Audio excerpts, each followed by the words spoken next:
Hi guys, मेरा नाम है साहिल खन्ना और आज की बिजनेस शुरू करते हैं। सबसे पहले न्यूज़ है लेंसकार्ट की। तो उनका आईपीओ फुली सब्सक्राइब्ड होता हुआ दिखाई दिया है। यहाँ पर सभी का पार्टिसिपेशन दिखाई दिया है। ये नहीं हुआ कि खाली इंस्टीट्यूशनल इन्वेस्टर ने पार्टिसिपेट किया है, रिटेल ने नहीं किया है। अगर क्यूआईबीज की बात करके चले तो सब्सक्रिप्शन उनका 1.42 टाइम्स है, रिटेल का 1.31 टाइम्स है और नॉन इंस्टीट्यूशनल इन्वेस्टर यहाँ पर कम दिखाई दे रहे हैं, 0.41 टाइम्स है। एम्प्लॉइज 1.10 टाइम्स है। तो अगर रिपोर्ट्स की मान के चले तो 15-16% के आसपास इनका आईपीओ ऊपर खुल सकता है, जैसा अभी तक सब कुछ जा रहा है। अगर हम पाइन लैब्स की बात करके चले तो भाई उनका भी आईपीओ आ रहा है। 7 नवंबर का उनका आईपीओ ओपन होता हुआ दिखाई देगा। पहले 2600 करोड़ रुपीस प्लान किया था इन्होंने पैसा रेस करने का, बट अभी उसको घटा दिया है, 2080 करोड़ पे ले गए हैं। ऑफर फॉर सेल भी घटता हुआ दिखाई दिया था। अभी जो पैसा आ रहा है इसमें से 870 करोड़ रुपया इनके डेट्स को रीपे करने के लिए यूज किए जाएंगे और बाकी पैसा इनके इंफ्रास्ट्रक्चर और बाकी चीजों के लिए लगेंगे। इसके अलावा ग्रो की बात करके चले तो उनका आईपीओ भी भाई आ ही गया है और यहाँ पर एम्प्लॉयज को बहुत बेनिफिट होने वाला है। रिपोर्ट्स की मान के चले तो 2500 करोड़ से ज्यादा एम्प्लॉयज इस आईपीओ से कमाएंगे ग्रो के। बेसिकली जो स्टार्टअप्स होती है ना, वो ईसॉप निकालती है जब उनके पास पैसे नहीं होते अपने एम्प्लॉयज को देने के लिए, या फिर उनको एम्प्लॉयज को रिटेन करना होता है। समझ के चलते हैं, आप एक स्टार्टअप शुरू कर रहे हो, अब स्टार्टअप शुरू करिए, आपको अच्छा टैलेंट एक्वायर करना है, बट आपके पास अभी उतने पैसे नहीं है। अगर आप उतने पैसे दे दोगे तो शायद आप प्रोडक्ट नहीं बना पाओगे, मार्केटिंग नहीं कर पाओगे, कुछ ना कुछ प्रॉब्लम्स आएगी। तो यहाँ पे क्या किया आपने, कहा कि भाई मैं आपको ईसॉप ऑफर कर रहा हूँ। ईसॉप एक तरह का स्टॉक ऑप्शन है कि फ्यूचर के अंदर आप इसको कन्वर्ट करा सकते हो स्टॉक्स के अंदर। मतलब आपके पास कंपनी के रियल शेयर्स आ जाएंगे और उसके बाद अगर कंपनी सेकेंडरी शेयर सेल करती है या फिर आईपीओ निकालती है या फिर डायरेक्टली कंपनी ही अपने एम्प्लॉय से शेयर खरीद लेती है, तो आप पैसा कमाओगे और वो पैसा बहुत ज्यादा हो सकता है। पिछले कुछ टाइम में हमने देखा बहुत सारे ईसॉप्स के चक्कर में लोग करोड़पति बने। इनफैक्ट कई फाउंडर्स के जो पीएन होते हैं ऑफिस के, वो भी करोड़पति बनते हुए दिखाई दिए सिर्फ ईसॉप्स की वजह से। तो ईसॉप बहुत ही अच्छी चीज है, बट इसके ड्रॉबैक्स भी है। मैंने एक डिटेल्ड वीडियो बना रखी है, आई बटन में दे रहा हूं, उसको देख लेना, आपको समझ में आ जाएगा ईसॉप कैसे काम करता है। बाकी भाई साहिल खन्ना वाले चैनल के ऊपर एक केस स्टडी डाली है जो माइक्रो वीडियो ड्रामा है, उसके ऊपर जाके उसको भी देख लेना। बहुत ही डिटेल्ड केस स्टडी है, मजा आ जाएगा आपको। और मैं बता रहा हूँ, अभी जो बातें करी है ना, वो 1-2 साल बाद आपको समझ में आएगी कि भाई पहले ही बता दिया था इसने। मेरे हिसाब से इस कैटेगरी के अंदर बहुत ही तेजी से इन्वेस्टमेंट बढ़ने वाली है, तो अच्छी अपॉर्चुनिटी है अगर आप इस कैटेगरी के अंदर कोई बिजनेस करना चाहते हो। वीडियो देखना, उसमें पूरा प्लान दे रखा है एक तरह से। मैंने आपको सारे इनसाइट्स खोल के रख दिए। बाकी भाई वीडियो में आगे से पहले आपको याद दिलाना चाहूंगा, आपने लाइक का बटन नहीं दबाया है, लाइक का बटन दबा दो, चैनल को दो सब्सक्राइब। मैं ऐसे ही डेली बिजनेस न्यूज आपके लिए लाता रहता हूँ। बाकी बीरा 91 की बात करके चले तो भाई उनका बुरा टाइम कंटिन्यूस। जो द बियर कैफे है ना, उनको इसको बेचना पड़ रहा है क्योंकि भाई जो इन्वेस्टर्स थे उन्होंने कोलेटरल ले रखा था। कंपनी का हाल बहुत बुरा हो गया है, तो इस चक्कर में उसको खींचा जा रहा है। और भाई मतलब ऐसा लगता है कि एक कंपनी थी जो कि बहुत प्रॉमिसिंग दिखाई दे रही थी, ब्रांडिंग पॉइंट ऑफ व्यू से बहुत अच्छी थी। मैंने हर बार बोला कि मुझे इनकी ब्रांडिंग अच्छी लगती है, ऑल्दो मैं बियर शेयर नहीं पीता, बट फिर भी मुझे इनकी पैकेजिंग वैकेजिंग बहुत बढ़िया लगी थी। अगर मैं ब्रांड पोजीशनिंग की बात करके चलूँ तो बहुत बढ़िया था, बट कंपनी का बर्न बहुत ज़्यादा था, बहुत पैसे जला रहे थे। और अभी वही हुआ है, अगर आप ज़्यादा कॉन्स्टेंटली लॉस करोगे, इन्वेस्टर से पैसा नहीं मिलेगा, एकदम झटके में आपका बिजनेस कायाकल्प हो सकता है। वही हो रहा है। अब ये एम्प्लॉयज़ के पैसे तक नहीं दे पा रहे। मुझे लगता है इस पे भी केस स्टडी बनानी चाहिए एक डिटेल। ठीक है, इस पे बनाते हैं कि क्या है ये पूरा बुरा सीन, कैसे शुरू हुए, क्यों प्रॉमिसिंग थी और अब क्या हो रहा है और क्या क्या उससे सीख सकते हैं। अगर 31 मार्च 2024 तक की बात करके चले तो कंपनी के जो एक्यूमुलेटेड लॉस थे, मतलब टोटल लॉस, इन्होंने 1900 करोड़ से ज्यादा का कर लिया था। 619 करोड़ बकाया था इनका। तो देखा जाए तो कहानी अच्छी नहीं दिखाई दे रही, क्या पता बंद भी होती हुई दिखाई दे कंपनी। बाकी स्विगी इंस्टामार्ट की बात करके चले तो उनका कहना है कि जून 2026 तक ब्रेक इवन रीच कर लेंगे वो। अभी 100% की ग्रोथ दिखाई दे रही है क्वार्टर बाय क्वार्टर, पिछले 3 क्वार्टर से। तो इसी बेसिस के ऊपर उन्होंने कहा भाई हम प्रॉफिटेबल आ जाएंगे। पैसा बहुत ज्यादा रेस कर रहे हैं फिर से। इनका प्लान है कि 10,000 करोड़ रुपए रेस करेंगे ताकि 17,000 करोड़ तक की इनकी लिक्विडिटी बन जाए, मतलब इतना इनके पास में कैश इकट्ठा हो जाए, उसके बाद में प्रॉफिट की तरफ जाएंगे। पर मैं ये कहता हूँ, देखो किसी कंपनी के पास में 17,000 करोड़ की लिक्विडिटी है, अगर उसको एफडी में डालता है तो भी प्रॉफिटेबल है वो। है ना, जो बैलेंस शीट्स में जो डेटा निकल के आ रहा है उससे तो बेटर ही हाल होगा। तो मतलब बहुत सारी कंपनीज ऐसी, ठीक है ना। अभी किसी का आईपीओ भी है, मतलब नाम नहीं लेते बट समझ जाओ, उसमें भी ऐसे ही चल रहा है कि आपको दिखाई दे रहा है सामने से कि भाई कंपनी प्रॉफिट कर रही है, बट एक्चुअली वो आ कहीं और से रहा है। बाकी अडानी ग्रुप की बात करके चले तो वो राइट इशू के थ्रू 25,000 करोड़ रुपया रेज कर सकते हैं। 70% एक्सपेक्ट कर रहे हैं कि भाई इनके राइट इशू सब्सक्राइब हो जाएंगे। 4 नवंबर को इनकी मीटिंग है, उसी टाइम ये डिस्कशन होगा और बहुत हाई चांसेस है वो पैसे रेज करेंगे, क्योंकि अडानी ग्रुप पैसे पे ही चलता है। पीछे से पैसा रेज किया जाता है, लोन से पैसा रेज किया जाता है और उस पैसे से अपना बिजनेस एक्सपैंड किया जाता है।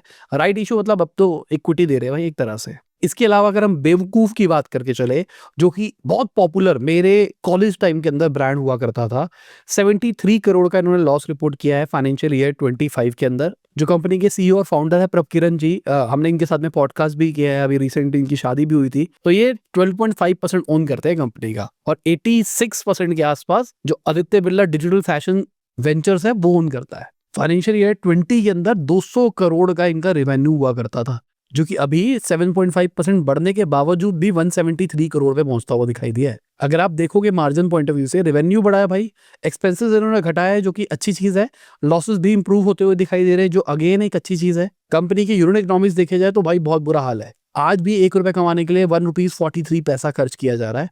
अभी मैं डिजिटल मार्केटिंग एजेंसी रन नहीं कर रहा, बट एक क्लाइंट थे टी शर्ट वाले ब्रांड, अब तो बड़ा हो गया वो, उनका मैंने ये देखा था कैक वैक, मतलब वो 300 रुपए की टी शर्ट बेच रहे थे, 100 से 150 रुपए। मैं बात कर रहा हूँ शायद 2017-18 की, ठीक है, शायद उससे भी पहले की। 100-150 रुपए का कैक था उनका और 300 रुपए की टी शर्ट बेचते थे। और वो जो टी शर्ट बेच रहे थे वो सिर्फ मार्केट कैप्चर करने के लिए बेच रहे थे। अगर आपको घटिया क्वालिटी टी शर्ट चाहिए तो वो 110-120 रुपए में पड़ती है। मैं बात कर रहा हूँ अगर खुद का सब कुछ जुगाड़ है तो। और अगर आपको अच्छी टी शर्ट चाहिए जो बायो वॉश हो, 220 जीएसएम की हो, तो भाई उसका कॉस्ट अभी के टाइम पे मान लो 200 रुपए के आसपास पड़ेगा। मैं अगेन नॉर्मल लिमिटेड क्वांटिटी की बात कर रहा हूँ। अगर बल्क में करोगे, बल्क में 1000, 2000, 5000 टी शर्ट छपवा रहे हो तो बात अलग है। पर आइडियली ये जो ब्रांड्स होते हैं ये कस्टमाइज टी शर्ट्स के ऊपर काम करते हैं, तो 50-70 इन्वेंट्री रखते हैं एक टी शर्ट की, ऑर्डर आता है उसके बाद प्रिंट करके उसका हाथ के हाथ भेज देते हैं। तो अगर इतना हाई कैक उस टाइम पे था तो अभी ये नंबर और बढ़ते हुए दिखाई देगी। तो ये मान के चलो जो आप 500-600 रुपए की टी शर्ट लेते हो ऑनलाइन, वो यही होती है 100-150 रुपए वाली, क्योंकि बिजनेस नहीं बनेगा ना, या फिर कंपनी लॉस में करे काम तो बात अलग है। बाकी डीप टेक स्टार्टअप के जो इन्वेस्टर्स हैं उन्होंने बोला है गवर्नमेंट को कि भाई आप हमारे टैक्सेस को रिड्यूस करो। देखो पीयूष गोयल जी ने अभी रिसेंटली बोला था कि कोई आटा दाल चीनी बेच रहे हैं, ऐसे ऐसे स्टार्टअप्स कर रहे हैं, कुछ करना है तो कुछ बड़ा करो। डीप टेक स्टार्टअप बढ़िया कर रहे हैं ना, दो वो मांग रहे, दो अब देखते हैं क्या करते हैं।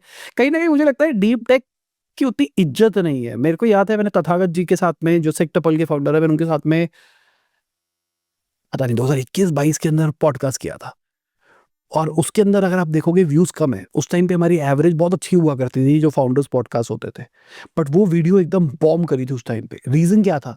लोगों को इंटरेस्ट ही नहीं था। लोगों को समझ में आता है भाई ये जो टीवी पे आने वाले ब्रांड्स हैं ना जिनको यूज करते हैं वो, ऑल्दो जो वीडियो थी वो बहुत बढ़िया थी, बहुत सारी लर्निंग वाली चीजें निकल के आ रही थी उसके अंदर। उस जमाने में एआई के बारे में बात कर रखी है हमने, टेक्नोलॉजी के बारे में बात कर रखी है। पर आज ये ना deep tech non fascinating category है जिसमें ज्यादा लोग नहीं घुसना चाहते हैं, बट मुझे लगता है इसी में पैसा बनेगा बहुत बड़ा। बाकी फॉरेन इंस्टीट्यूशनल इन्वेस्टर्स की बात करके चले तो उन्होंने 14,610 करोड़ रुपीस अक्टूबर के महीने के अंदर मार्केट के अंदर डाले हैं भाई। 3 महीने से कॉन्स्टेंटली पैसा निकल रहा था, अब पैसा आता हुआ दिखाई दिया है, जो कि एक बहुत अच्छी चीज है। अगर हम रियल एस्टेट सेक्टर की बात करके चले तो वहां पर फॉरेन इन्वेस्टमेंट Q3 के अंदर 88% नीचे गई है। अगर इंस्टीट्यूशनल इन्वेस्टर्स की बात करके चले तो वहां पर ग्रोथ दिखाई दी है, पर फॉरेन इंस्टीट्यूशनल इन्वेस्टर की ग्रोथ कम होती हुई दिखाई दी है।